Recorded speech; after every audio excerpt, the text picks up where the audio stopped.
Thanks for tuning in, and now on to the show.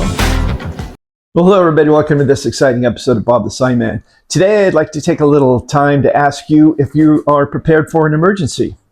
Whether you're in business for yourself or it's important, especially if you're an agency, to stay prepared for emergencies. We've had our fair share of emergencies here in Napa Valley, up in Northern California here.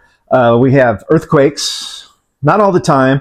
We had a nice major one. Well, it's not nice, but we had a major one in 2014. We're just now finishing our last bridge that we're replacing. So, you know, with the FEMA and all that stuff, it takes time and all that. So we do lose power. During that earthquake, we lost power. If there's any more future earthquakes, we can lose power. We have 2 seasons here in Northern California, in the Napa Valley. We have fire season and we have rainy season.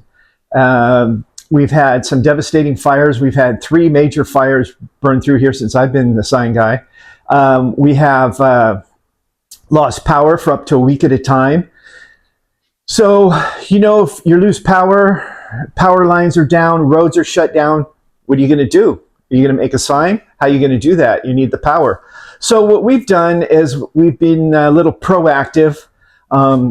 Fortunately for us, our department head is really, I guess you could say he has spared no expense in making sure that we're up and running 24/7. So no matter what happens, fire, flood, earthquake, we haven't had a volcano yet, we're ready to go. So let me show you a little bit how we've been prepared, and you better think about being prepared too. So, you know, public safety, that's paramount.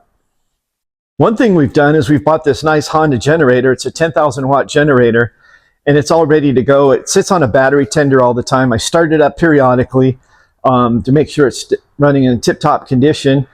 We have these wires that plug into the generator, and I have them looped around the handle.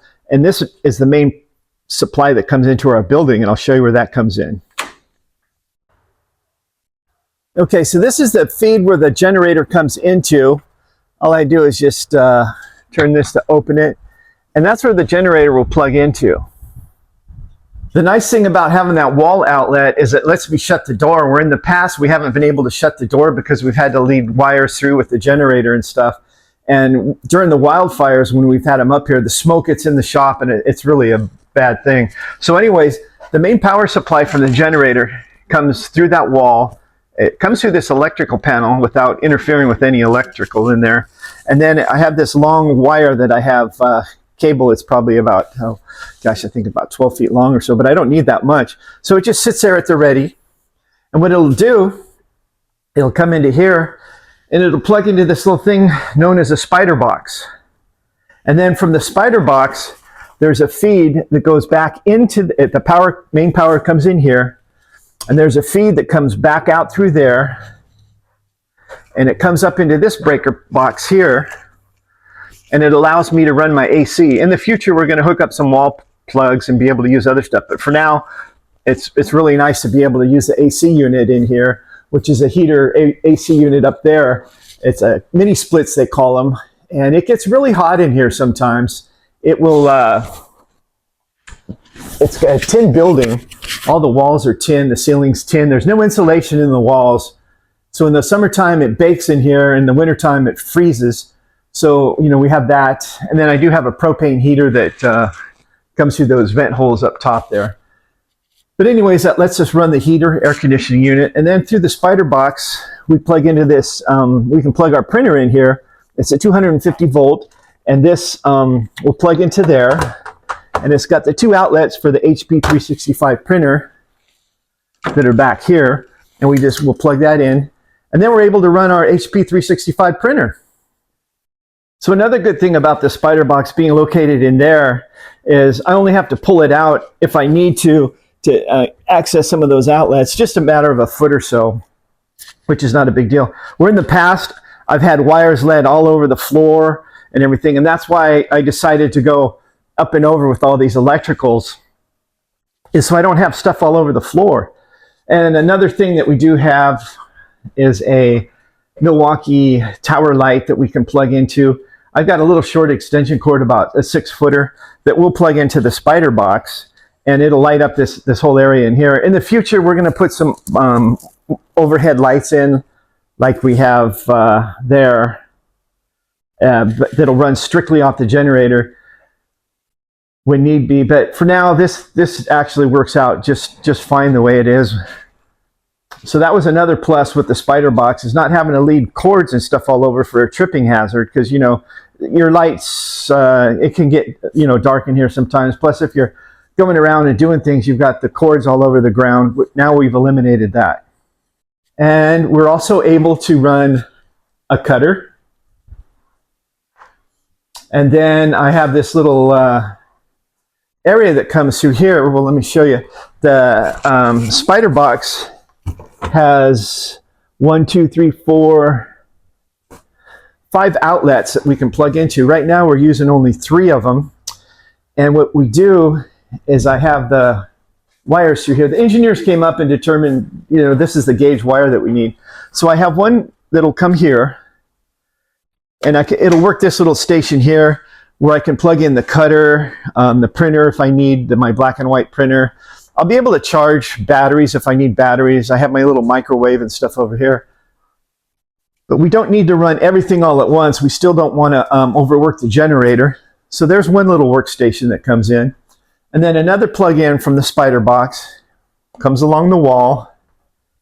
And it comes up a 12-foot wall, over, and it comes down to this little area. And I have a cord that comes down, and I have a 3 plug-in that'll go here. And these are the ones for the emergency power right here. I plug those into here. And then it will allow me to use this little workstation over here. I'll have my plug-ins for my iPads. This is like a surge protector. Everything's in here. We get a lot of power surges here. And it'll let me use my phone. It'll let me use my computer. I have a little desk light over there. It lets me use that. And then we have a Wi-Fi router that is plugged in, and it lets my phone system work. And underneath I have my Wi-Fi router under there. So it allows me to do all the work in here that I need. And then we have another wire that runs along, and it dips down behind the wall, runs along the floor, and it comes out through this little window area, and it comes into the back room. Let me show you what it powers back there. Okay, so that cord comes up, and it comes behind my little storage area where I keep miscellaneous hardware for my signs. And I have this plug in here. It also has 3 outlets that are usable. So it lets me use my refrigerator. And down below here, on our application table, I have another protector here. And for the time being, it's plugged in up over here, but I can unplug it, and then I'll be able to plug it into the outlet here. And then there's a little air compressor that runs the air table. Well, not air table, but the application table, because the roller is operated by air, so it lets us do that, and the roller table just rolls. And so this area, and then it gets kind of dark in here. We only have one window in here, and half of it's, 3/4 of it's closed up, or I guess you'd say. And so I have this emergency light tower.